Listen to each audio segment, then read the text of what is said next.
Hello बच्चों, तो आप प्रश्न को देखते हैं। 8 वर्ष पूर्व मोहन की आयु सोहन की आयु का 3/4 भाग थी। 4 वर्ष बाद मोहन की आयु सोहन की आयु का 6/7 भाग होगी। तो उनकी वर्तमान आयु हमें ज्ञात करना है। तो दिए गए प्रश्न की मुख्य अवधारणा की बात करें तो बच्चों यहाँ पर दिया गया प्रश्न दो चरों वाले रैखिक समीकरण के युग्म के रूप में है। तो बच्चों यहाँ पर हमें क्या करना होगा, तो दो चरों वाले रैखिक समीकरण निकाय को हल करना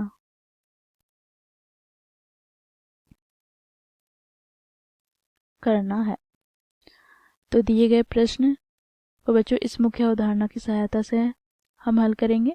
तो बच्चों देखो यहाँ पर क्या पूछा गया है, मोहन और सोहन की वर्तमान आयु। तो यहाँ पर हम मान लेते हैं, माना मोहन की वर्तमान आयु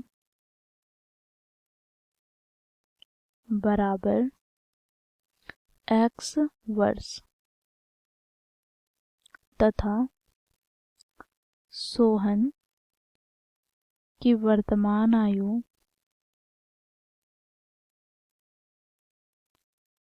बराबर y वर्ष। अब बच्चों देखो यहाँ पर प्रश्न के अनुसार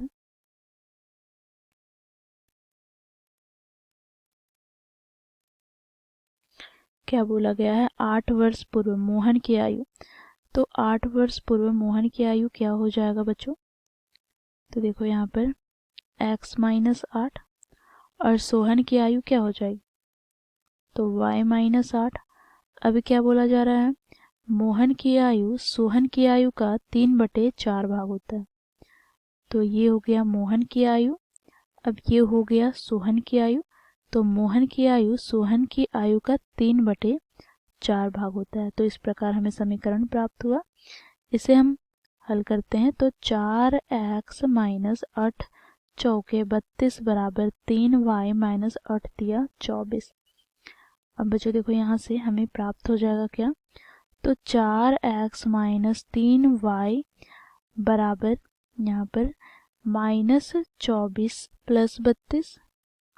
तो यहाँ से हमें क्या प्राप्त हो जाएगा, तो 4x - 3y बराबर 8। इसे हम समीकरण 1 मान लेते हैं। अब बच्चों देखो यहाँ पर दूसरे भाग की बात करें तो क्या बोला गया है दूसरे भाग में, देखो 4 वर्ष बाद। तो मोहन की आयु 4 वर्ष बाद क्या हो जाएगा, तो x + 4 और सोहन की आयु क्या हो जाएगा, तो y + 4। तो क्या बोला जा रहा है, मोहन की आयु सोहन की आयु का 6/7 भाग होगी।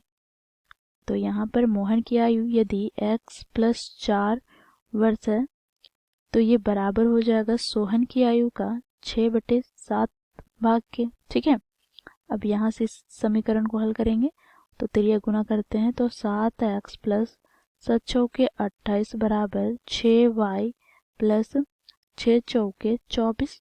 तो यहाँ से हमें प्राप्त हो जाएगा 7x - 6y बराबर 24 - 28। तो यहाँ से बच्चों हमें समीकरण प्राप्त हो गया 7x - 6y बराबर -4। इसे हम समीकरण 2 दे देते हैं। अब बच्चों देखो इन दोनों समीकरण को हम देखेंगे तो ये दो चर वाले रैखिक समीकरण के युग में है। अब बच्चों इसे हम हल करने के लिए विलोपन विधि का प्रयोग करेंगे। तो विलोपन विधि से हम जानते हैं कि किसी एक चर के गुणांक को बराबर करके हम उसे विलुप्त करते हैं। तो बच्चों देखो यहाँ पर हम y के गुणांक को बराबर करेंगे और y चर को विलुप्त कर देते हैं। तो इसके लिए बच्चों समीकरण 1 को हमें 2 से गुना करना होगा क्योंकि यहाँ पर y का गुणांक 3 है परंतु समीकरण 2 में y का गुणांक 6 है। तो बराबर करने के लिए क्या कर रहे हैं, हम समीकरण 1 को गुना कर रहे हैं किससे, 2 से। फिर बच्चों घटा देंगे समीकरण 2 को। ठीक है, तो यहाँ से हमें क्या प्राप्त हो जाएगा, तो समीकरण 1 को बच्चों हम 2 से गुना करेंगे तो 4 दूनी 8 x - 3 दूनी 6 y बराबर 8 दूनी 16 प्राप्त हो जाएगा। समीकरण 2 क्या है, तो 7x माइनस 6y बराबर -4। बच्चों देखो क्योंकि हम घटा रहे हैं तो इसका चिन्ह परिवर्तन हो जाएगा, तो प्लस है तो माइनस, माइनस है तो प्लस, और यहाँ पर माइनस है तो प्लस। तो बच्चों यहाँ पर -6y से +6y कट जाएगा, तो यहाँ से हमें प्राप्त हो जाएगा x बराबर क्या, तो 16 + 4 कितना हो जाएगा, 20। अर्थात बच्चों यहाँ से हमें x का मान 20 प्राप्त हुआ।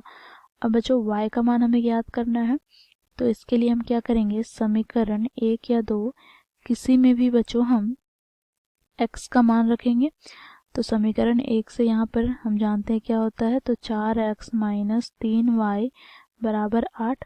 तो यहाँ से हम x का मान रखेंगे, तो 4 गुनी क्या हो जाएगा, 20 माइनस 3y बराबर 8। तो यहाँ से बच्चों देखो 4 दूनी 8 अर्थात 80 माइनस 8 बराबर 3y। तो बच्चों यहाँ पर 80 में से 8 घटाएंगे तो 72 बराबर 3y। तो यहाँ से y बराबर क्या हो जाएगा, तो 72/3, 3 दूनी 6 और यहाँ पर 3 चौके 12। तो यहाँ से हमें y का मान क्या प्राप्त हो गया, तो 24। तो यहाँ पर हम लिखेंगे अतः देखो हमें x और y का मान प्राप्त हो गया। तो x हम लोगों ने मोहन की वर्तमान आयु माना था, तो यहाँ पर हम लिखेंगे अतः मोहन की वर्तमान आयु